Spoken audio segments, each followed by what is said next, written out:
என்ற முத்துக்களை மனித குலத்திற்கு தந்து தன் நிலை மாறாமல் தாங்கி நிற்கும் என் தாய்மொழிக்கு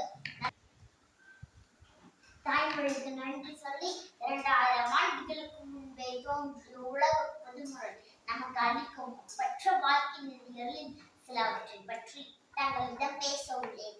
2 வரிகளில் 7 சீர்களில் திருக்குறள் கற்ற நீதிகள் ஏராளம். ஒரு மெக்கன் தான் கற்ற கல்வி ஒருவருக்கு எழுமையும் ஏமாப்பும் உடைத்து ஒருவன் கற்ற கல்வி அவனது வாழ்வில் 7 தலைமுறைக்கும் பாதுகாப்பாய் அமையும்.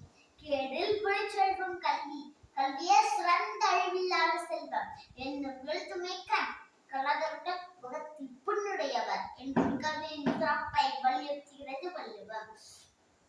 நன்றிக்கு வித்தாகும் நல்லொழுக்கம் தீயொழுக்கம் என்றும் இடுமை தரும். நல்ல ஒழுக்கம் இந்த வாழ்வின் நல்வாழ்வுக்கு வித்தாக இருக்கும்.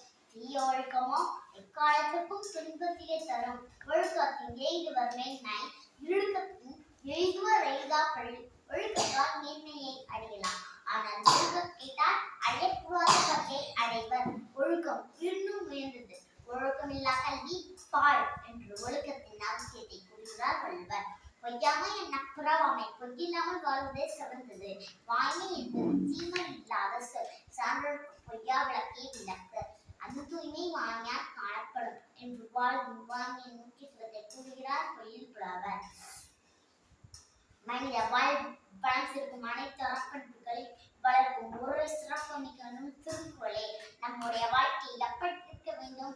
அறம், அன்பு, அறிவு, பண்பு, நன்றி மறவாமை, பொறையுடைமை, வாய்மை, கோபத்தை அடக்குதல், புகழ், கொடை, பிறங்கமல் என்ற அத்தனை நற்குணங்களையும் கற்றுத்தரும் நீதி நூலாகும். இது எல்லா காலத்துக்கும் பொருந்தும் வாழ்க்கை வழிகாட்டி. எனவே நாம் அனைவரும் திருக்குறளை படிப்போம், திருக்குறளை பின்பற்றுவோம், சிறந்த சான்றோர்களாவோம். தமிழோடு வாழ்ந்து தமிழோடு உயர்வோம். நன்றி.